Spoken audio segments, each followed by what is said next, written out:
Our next session is Jungle Nama, a story for our times.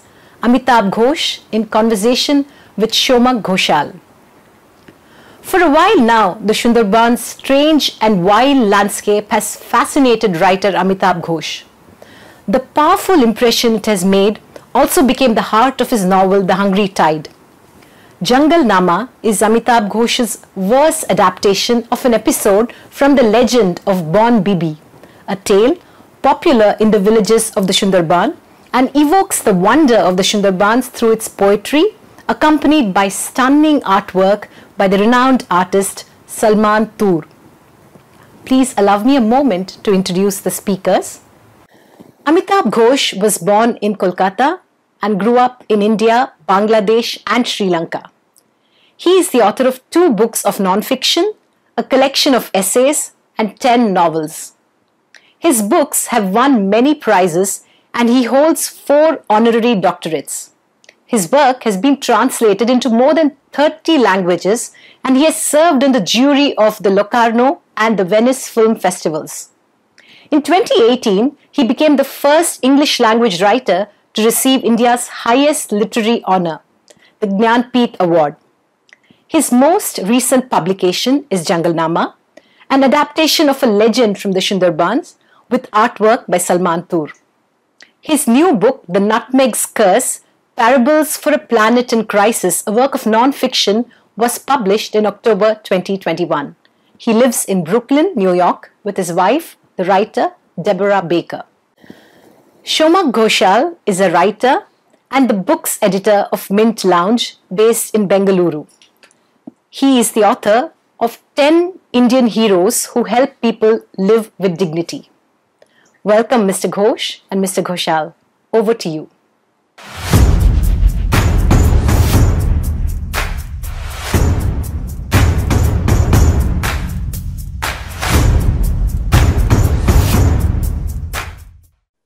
Thank you, Amita, for speaking to me. It's a real privilege to talk about a book which I've loved very much, and partly because it speaks of a region I come from and sort of its folklores and tales. Before we begin our conversation about the book proper, I thought I'd ask you about your relationship with the Sundarbans, which has been quite a long affair for now, spanning several books and many years of your life. Well, first of all, Shomak, it's a great pleasure to speak to you. I'm so glad we could do this together, and my thanks to the Hindu Literary Festival for inviting me to be here. It's really wonderful to be able to present this book to this audience. Yes, the Sundarban has been a very large part of my life, for a long, long time.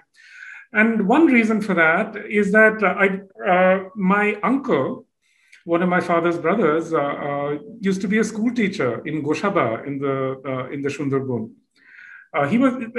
He taught there for really most of his life. And then after he stopped being a school teacher, he was an estate manager for the big Sundarban estate or the Hamilton estate. So, when we were children, we would go to visit him. And in many ways, the Sundarban left a really powerful impression on me, because it's such a strange and wild landscape. And then from about 2000 onwards, I became even more deeply involved in the Sundarban because I started to do research for The Hungry Tide. And, that was also the time exactly when I became very aware of climate change. Because back then, you could already see the effects of climate change in the Sundarban. You could see the effects of sea level rise. You could see the effects of intensifying cyclones. So the Sundarban has really played a very important part, not just in my life as a writer, but really in everything I've thought. It's so interesting that you talk about this expanse of time that you've spent. And when we think of the Sundarban, and especially, the Bon Bibi Johranama story that you have retold, we think of timeless epics and timeless appeals. And I find this interesting juxtaposition of the timelessness of the story and the changing, flavor of the times that it captures.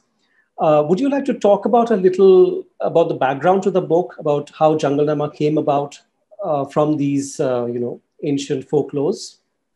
Sure.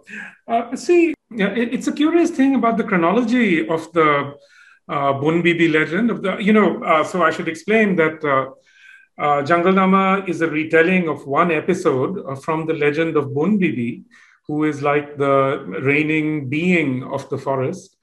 And the story of Bun Bibi, we don't know, when it was created or how far back it goes. But I suspect it has very deep roots, in the soil of Bengal. And it's very similar to many other stories, that are told within Bengal, with the interesting twist that the Bun Bibi legend actually begins in Makkah and Medina. Bun Bibi is the daughter of a fakir.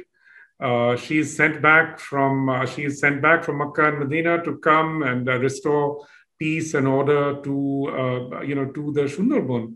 So the really remarkable thing about the Bun Bibi legend is how wonderfully hybrid it is. It really brings together many different traditions into this patchwork. And while the story is timeless in a sense, in the sense that it's really about creating a balance between humanity and the wilderness, it's also not without a date. Because, as often happens, as you often see with, Southall paintings, cars figure in them, aeroplanes figure in them, Similarly, in the Bun Bibi legend, there's talk about carriages and so on, right in the... So, there are references to quite contemporary phenomena. So it's thought, the written versions of it are thought to have been transcribed in the late 19th century. But I'm sure the legend far predated that and that it had many other lives and many other iterations. So I want to come to the retelling of the story a little later, because to me, it's a very curious mixture of, visual and the oral that comes through in your text. Because the Bun Bibi legend is sort of told, as it were, and scroll painters of Bengal have shown it around and told the story of Bun Bibi. And then there is the written record. So I was wondering if you have seen any performances of Bun Bibi legend and if that has impacted the writing of this text itself. Yes, I've certainly watched some of the Jatra versions, which are put on by traveling Jatra companies in the Sundarban.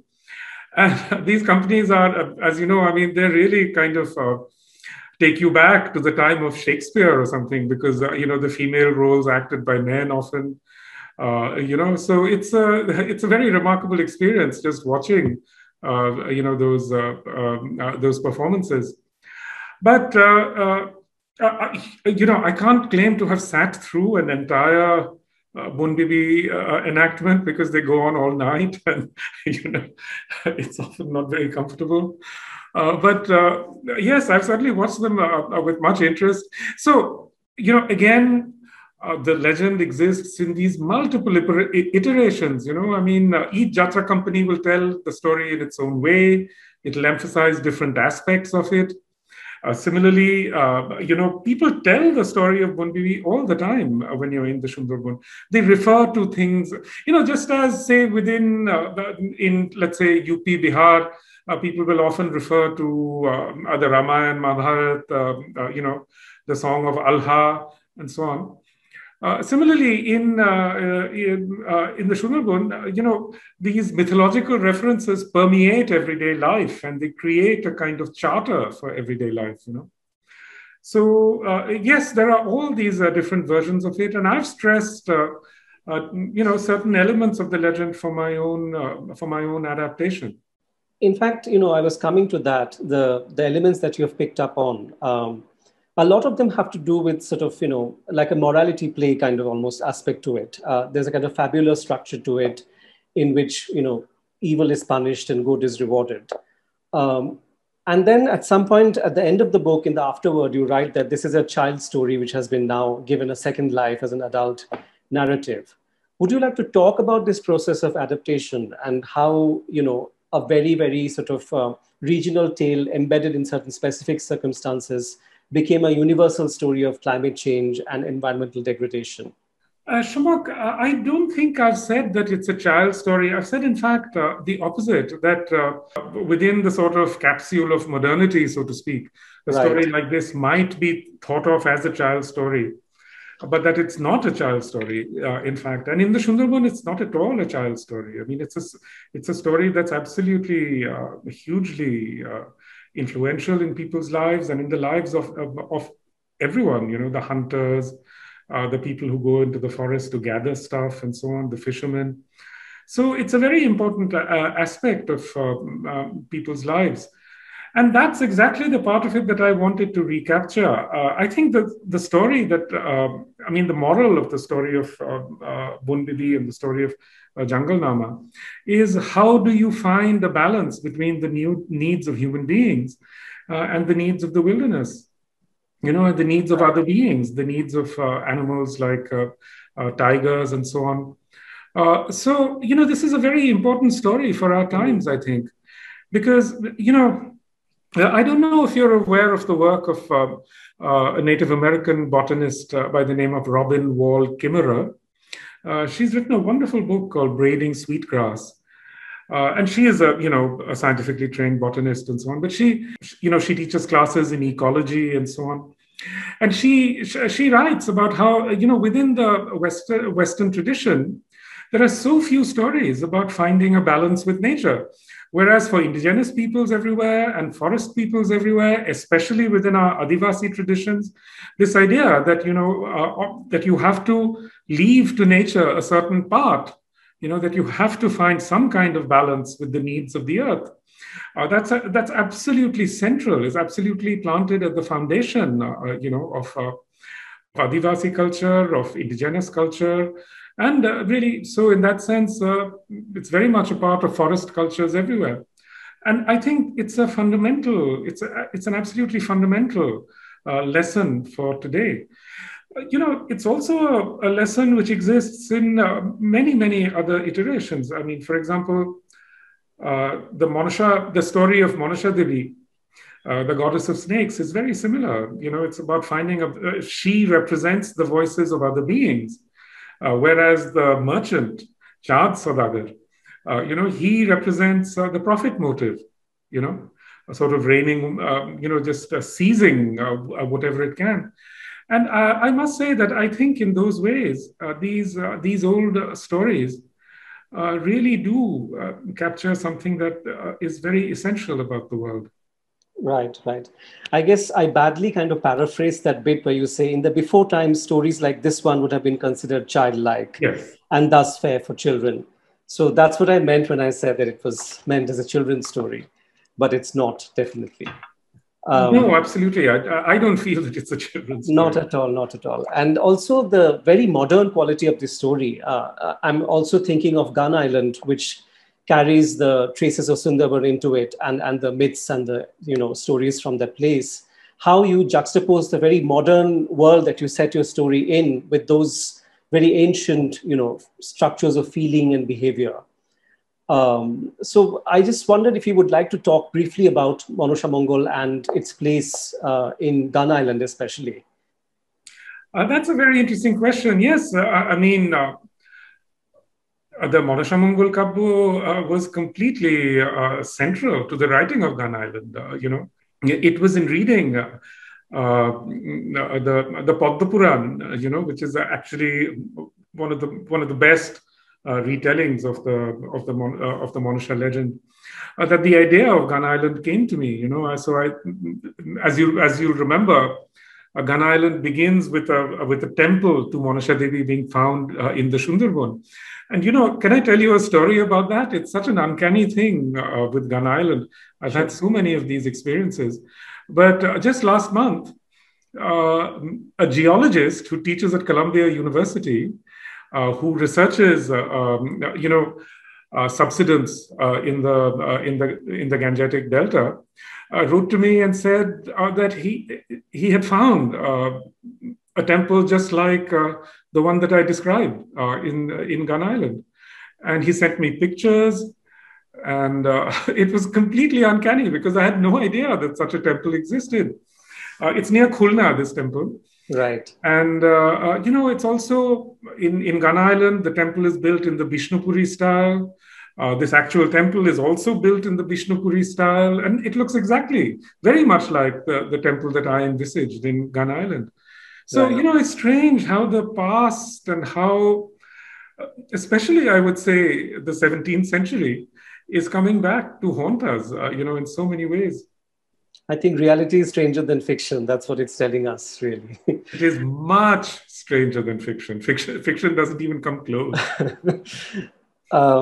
So coming back to Jangalnama, I wanted to talk about the compositional aspect of it, especially the technical part of it. This is the first time you have written something long in the verse form, right?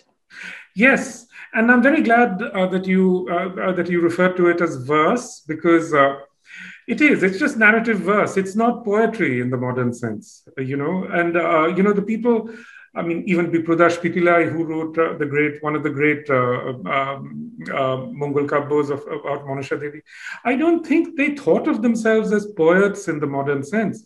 And certainly the writers who wrote the Bon Bibi Johuranamas don't seem to think of themselves as poets in that sense at all, in the sense in which, say, Rabindranath Tagore thought of himself as a poet. I mean, this is an older way of telling a story. So the verse form, which is the Poyar form, and really the Poyar form is the major form in all the Bengali Mangal Kavyas, and it's also the form in which a lot of other Bengali folk tales are narrated. And I can see why it's such an interesting and powerful form now, having dealt with it for a long time, because even in the Hungry Tide, several parts of the Hungry Tide are actually composed in the Poyar form, but you can't tell because it doesn't scan on the page like it does over here.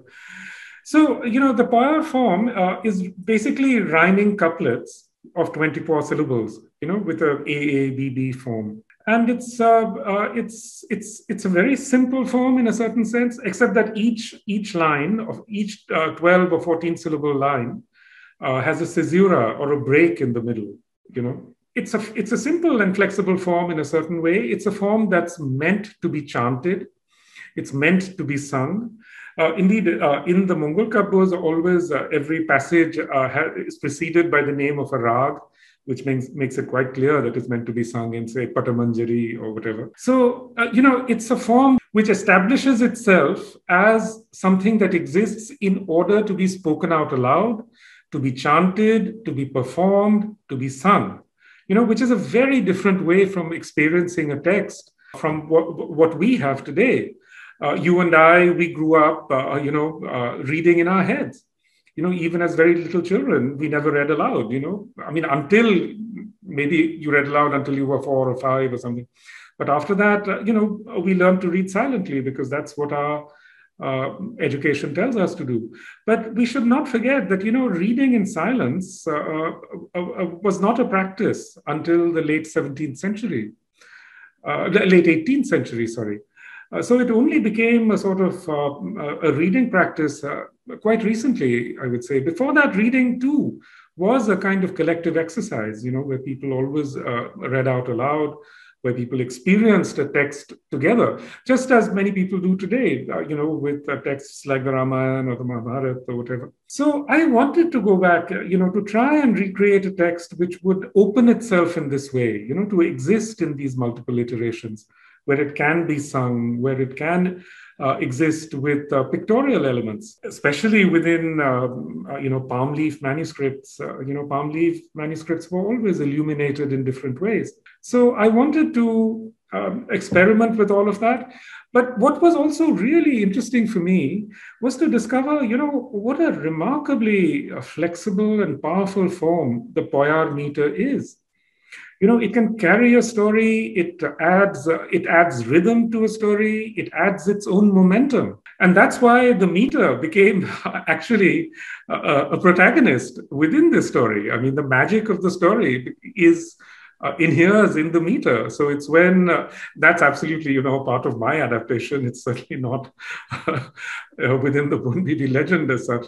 But I just thought it was so beautiful. And actually, this idea was suggested to me even by one of our great poets, Leela Gandhi, It was a wonderful sort of exercise, because in normal life, we don't rhyme. We don't use meter, we don't rhyme, we don't use rhythm in speech.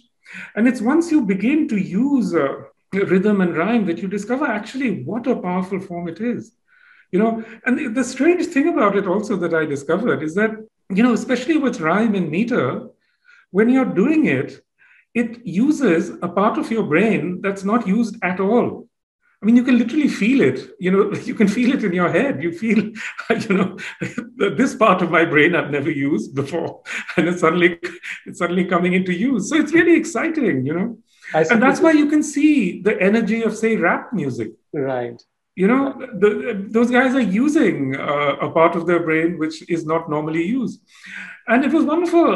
I worked quite closely with my Italian translators who've actually translated it also using the Poyar meter. And they've done, again, a truly wonderful job, which just shows you, that there's a power and a strength in the meter itself, that exists outside individual intention or individual ability. Right. I was just wondering that bit about, the Poyar being the saving grace in the poem, as it were, that the protagonist is saved by the power of poetry. Is it not also part of the legend, or is it entirely your own addition to the text? That is entirely my interpretation. It's quite a fantastical addition, I must say. Thank you. It's the kind of thing that would occur to someone who spent his whole life doing, writing. Whereas this text exists for people who are out there fishing or collecting firewood or, thinking about completely different things. So, it's not something that would occur to them. I suppose the quality of chanting is also present somewhere because it is somewhat kind of a religious text. It's not a religious text in the very sort of narrow sense, but it sort of pays homage to a goddess. So in that sense, it probably is also chanted. It is chanted. And certainly, there are many people who would interpret Bonbibi as a goddess. But in fact, in the text, and we have to remember here that this text is the followers of this text, the users of this text, they're Muslims as well as Hindus. So across the Sundarban region, extending into Bangladesh, there are many, many Muslims who also use this text. For them, Bonbibi is like a female peer, and throughout the Muslim world, there are peers with magical powers. I mean, even in Egypt or, wherever you go within the Arab world, there have always been these peers and various kinds of saints and sheikhs and, who have these magical powers. So throughout this text, within the textual tellings of the Bonbibi legend, her miracles are always described as karamati, which comes from the Arabic karamat, which is exactly the word that's used for peers, the magical powers of peers. So I think that's one of the interesting things about this legend, which is that it presents a different face to different communities, to different theological traditions, to different belief systems. And it needn't contradict any of those belief systems. Right. I was coming to the secular aspect of it, but you already brought it in. And I wanted to also ask you about the coming together of various vocabularies from different cultures into your translation. It's an English translation, but it's also peppered with words from, Persian and other languages, Arabic. Would you like to talk about these loan words and how they came into being as part of your translation? The actual texts, which are called Bonbibi Johuranama, we have two versions of them printed, and they circulate widely within the Sundarban. This is actually, this is a neglected part of what we call Bengali literature. There's this enormous tradition of Bengali folk literature, stories about Ghaji Pir, Shuttu Pir, Shuttu Narayan, these texts were constantly printed and reprinted. by small town presses and so on. And you can buy them for like, the old ones you could buy for 4 annas. Now you have to spend like 2 or 3, 10, 20 rupees. And they circulated a lot and are quite easy to find. The vocabulary is incredibly hybrid. Incredibly hybrid. As I said, the words used like karamoti and so on. And it's very much shot through with Arabic, with Persian. Actually, I think someone who speaks standard Bangla would have considerable difficulty in understanding these texts, because simply because the vocabulary is so unusual and so strange, in a way. So I wanted to recreate that same effect in English. And of course, I've done that before, with my Ibis trilogy, which really does experiment a lot with, hybrid vocabularies in English. So all of that came very easily to me. And I've always really enjoyed playing with this hybrid aspect of the English language. Maybe you would like to read out a passage from the book, just to give us a flavor of how it sounds, Sure, I'll do that. Then we can resume the conversation again. Yes. So this is from this is sort of the climactic moment in the book when Dukhe is abandoned in the forest by his rich uncle Dhona, who has made a pact with the tiger demon Dukkhin Rai. So Dhona is sailing away, abandoning Dukhe. Stepping into his ship, Dhona unloosed the rope. Watching from afar, Dukhe now gave up all hope. It's just as I thought. Uncles left me and set sail. Death awaits me now. That'll be the end of this tale.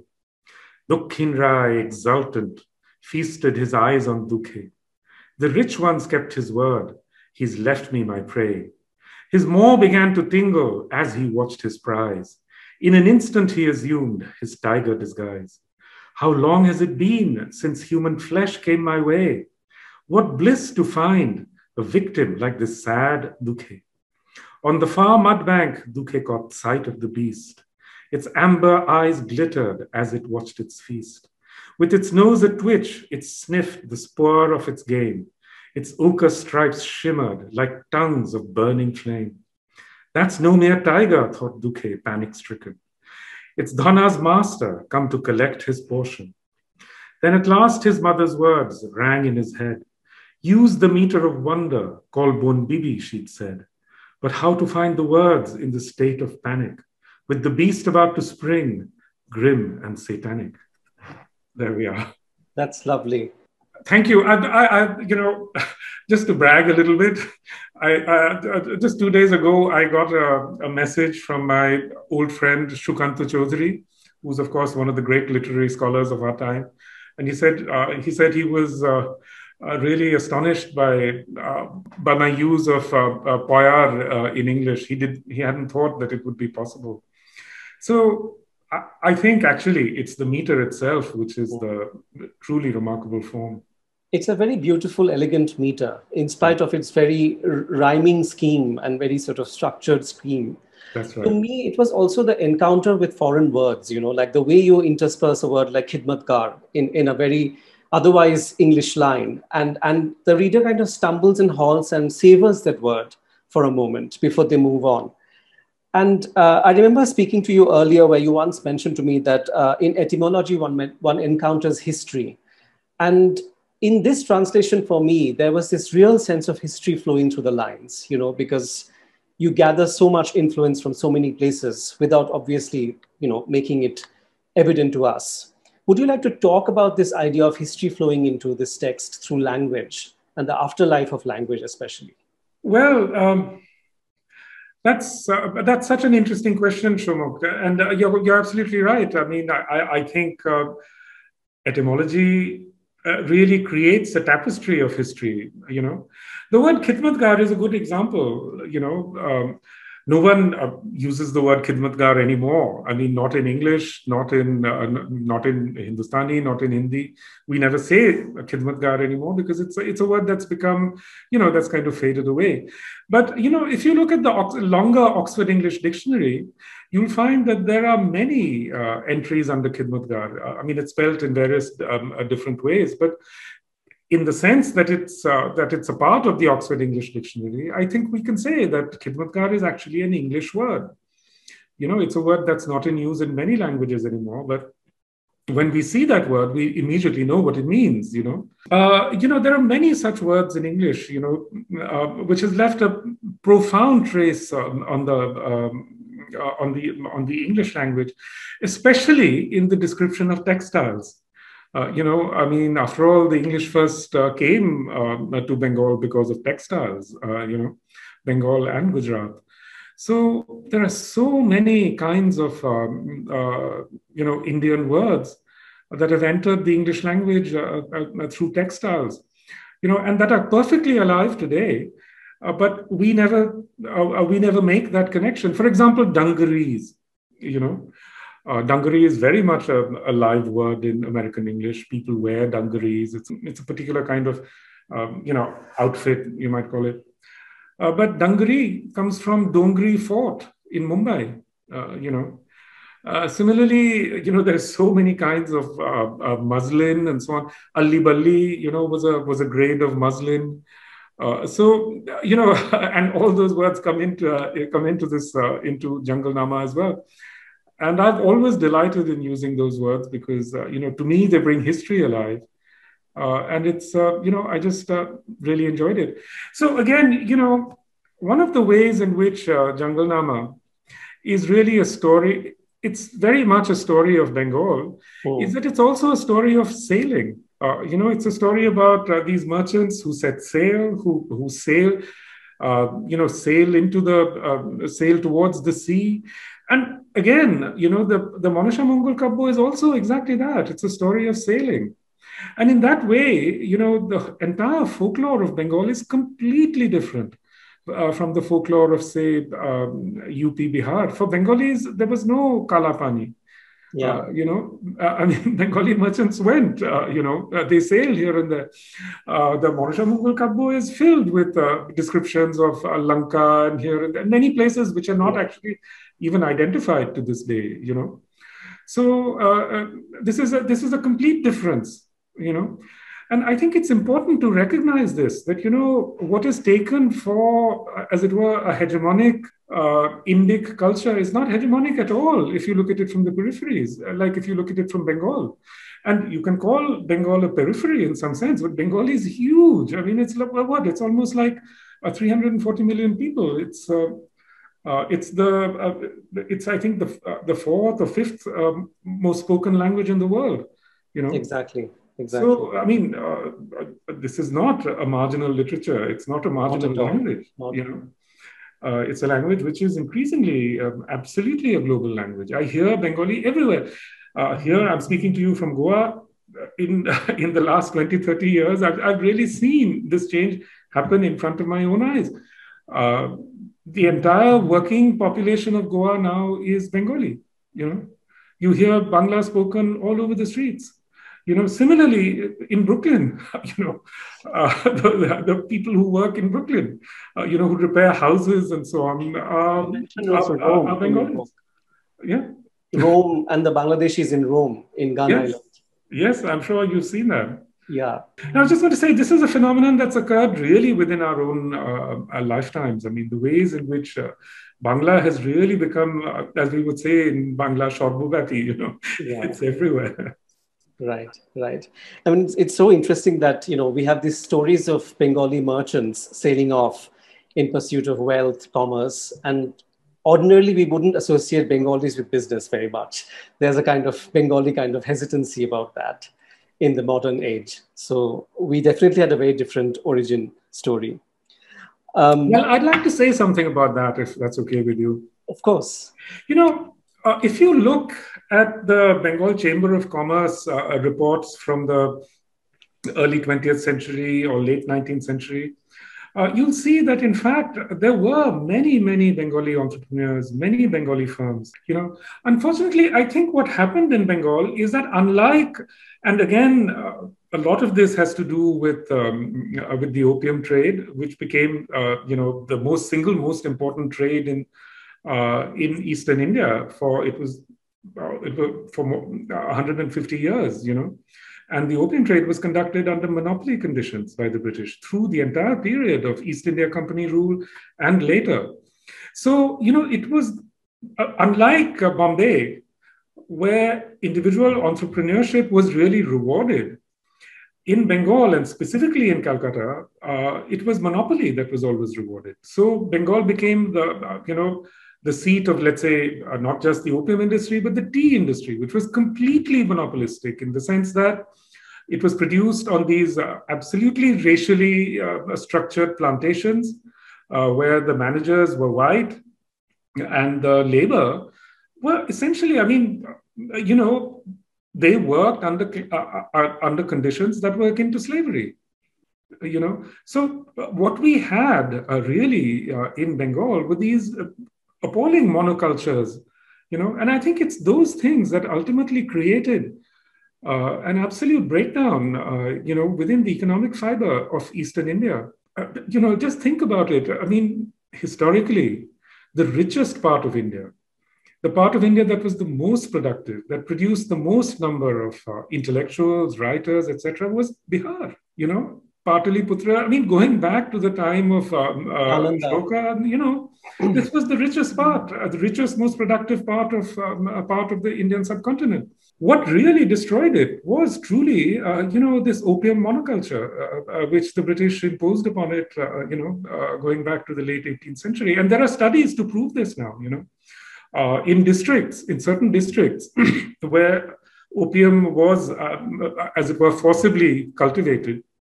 You can see the development outcomes to this day lag far behind a neighboring district where opium was not cultivated. Because in order to enforce opium cultivation, they had to create subsidiary police forces. They created these entire structures of corruption. They built fewer schools because all government money went into creating, police, etc. And these have left long, long lingering effects. It's not that Bengal was not an entrepreneurial place. It was really these structures of the colonial economy that created, as it were, a particular pattern of underdevelopment. Right. What Jangalnama to me also revives or reminds us is that, this artificial distinction between high culture and low culture that we have created, of certain texts having a canonical status and the others being folk literature. And your retelling of the story kind of breaks through all those barriers and boundaries and constructs and gives it a kind of place of truly rich literature, irrespective of how it is told, narrated. Would you like to talk about this aspect of the text a bit? Shubhok, again, that's really such an interesting question, because after all, let's face it, in writing about the climate crisis, in writing about our planetary crisis today, the thing that strikes me most powerfully as a writer is that what have we lost in modern literature? And what we really lost is the voice of the non-human, the voice of the non-human other. That is essentially what the kind of literature that modernity produces. It places the human at the center of everything. It produces this whole structure of what's called humanism, in a very approbatory way, as though that were a good thing, that only humans are matter and all else is expendable. And that's exactly what has happened. I mean, if you look at all kinds of pre-modern literatures, including Western European pre-modern literatures, whether you look at the Iliad and the Odyssey, or you look at the Norse sagas, they're filled with non-human voices. It's only, within the structures of modernity that emerge, after the 17th century, but, intensify in the 19th century, that you have a complete suppression of non-human voices. Very rarely some sorts of non-human agents figure in important literature like Moby Dick. But so if you think about it, what really is this modernist literature about? And it's fundamentally a literature written by elites, produced by elites, and consumed by elites, And there you see so clearly, actually, especially within Bengali literature, the literature that say, for example, Bankim Chandra Chattopadhyay, pioneered, and he was a big theorist and of literature, and he was constantly condemning a certain kind of Bengali writing because he said it was fabulistic, it was not realistic, it was not about what he thought of as the real world. It was about various kinds of non-human things and so on. So for him, that was literature simply because it belonged within a sort of Western canon of modernity. But at the same time, Bengali literature was producing this vast amount of, many, many texts, many, many stories, like, as I said, the Bon Bibi Johuranama, the various stories about Ghazi Pir, about Shuttu Pir and Shuttu Narayan, and so many, many stories of this kind, And why, if you look at Bengali literary criticism, there's so much writing, about Rabindranath Tagore, about Bankim Chandra, and quite rightly, they're very interesting writers. But there's almost nothing written about these other texts. Why? It's because, of the ways in which elites conceive of literature. In fact, the few people who write about these other literatures, they're almost all either in Bangladesh, and there are a couple of major scholars. Tony Stewart just has a very interesting new book out on these subjects, and they're in the United States. In Kolkata, certainly, I don't think there are many people who look at this literature seriously, which is a terrible thing, Yeah. Because even in the 1920s, there's the great Ballads of Bengal, book. And there's a whole cohort of scholars, in early 20th century Bengal who were digging into these texts, creating, a canon of these texts. So this is one of the great, Dinesh Chandra Sen, for example, his Ballads of Bengal, it's truly worth reading. It's in many volumes, but especially the introduction is so much worth reading, because he says there, that the language of these folk tales is very different from standard Bangla. And he talks about how he loves the language even more because it's the language that he heard growing up, amongst ordinary people. Very different from the highly Sanskritized Bangla that is used in many kinds of literary texts. So yes, I think various kinds of elitism really came together to marginalize these texts. And I think it's very important for us to find a way back to bringing these stories back to a literary mainstream, which is where they belong. Right. And these are extremely exciting stories. They are, as you said in the beginning, like Shakespeare's mass entertainment. They're meant for sort of people to consume and enjoy as well. Absolutely. The great thing about the Mangalkavyas, especially, is that, apart from the fact that they're written in verse, they read exactly like novels. There are long sections of dialogue. They describe what is eaten by whom in these feasts, so long descriptions of food. But at the same time, there are also descriptions of very real things that matter within the ecosystem of a place like Bengal. Snakes, storms, famines, droughts, all of these figure in them in a way. So, in so many ways, these texts are actually more responsive to the ecology of Bengal than many modern texts, I would say. Also, they are visually so arresting because they have this real cinematic quality about them. Like, this book can be a short Bollywood movie, really, like with all the excitement and adventure that happens in it. And part of the telling of these stories, I know, was with scroll paintings. Sometimes people used to show all these images. And I love it that you have Salman Toor's wonderful work in this book, which really gives a real heft to the book as well, as an object, as a beautiful object to hold and possess. My last question to you is about your collaboration with Salman, and if you would like to tell us a little bit about that. Well, I've known Salman since he was a student. He studied at the Pratt Institute in New York, which is just down the road from my house in Brooklyn. So I knew him through various, and over the years, he became a really good friend, a part of a sort of whole community of Desi writers and intellectuals and so on, which includes, for example, Meera Nair and her husband, Mahmood Mamdani, and many of us, So we have our own sort of little gharana, if you like, and they were very much a part of it. And from the moment I first saw Salman's work, I knew that this guy is just superhumanly talented, the way that he can transform ideas into images on the page. I mean, it's these things. There's always, but when you're in the presence of real talent, there's something uncanny in that, And Salman is exactly that. His talent is not an ordinary talent. It's something completely uncanny and extraordinary. And I always knew this. So when I thought of this, when I conceived of this whole Jungle-Nama project, from the start, I wanted to work with an artist, and the first artist I thought of was Salman. But Salman's become incredibly sort of successful, in the last few years.